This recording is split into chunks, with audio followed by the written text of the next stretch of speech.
Swarnandhra 2047 vision documentary ఆవిష్కరించిన CM Nara Chandrababu Naidu. Today TV ప్రతినిధి దుగ్గి నాగేశ్వరరావు.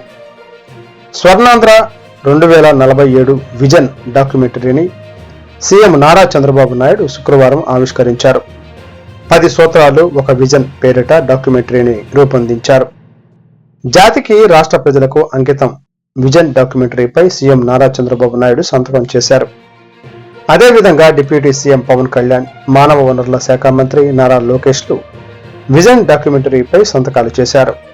ఈ స్వర్ణాంధ్ర విజన్ 2047 డాక్యుమెంటరీ ఆవిష్కరణ కార్యక్రమం విజయవాడ మున్సిపల్ స్టేడియం నందు జరిగింది. ఈ డాక్యుమెంటరీ ఆవిష్కరణలో హాజరైన వివిధ వర్గాల ప్రజలు తమ అభిప్రాయాలను పంచుకున్నారు.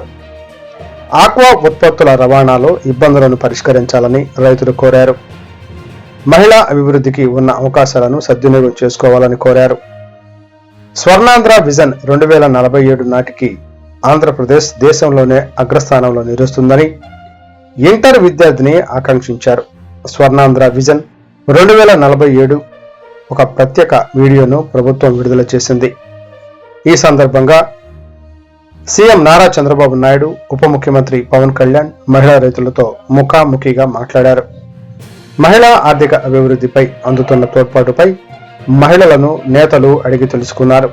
ఈ కార్యక్రమంలో పలువురు మంత్రులు, ఎమ్మెల్యేలు, కలెక్టర్లు, ఎస్పీలు, ఓఎస్పీలు, హెచ్ఓడీలు, శాఖల అధికారులు, సిబ్బంది పాల్గొన్నారు.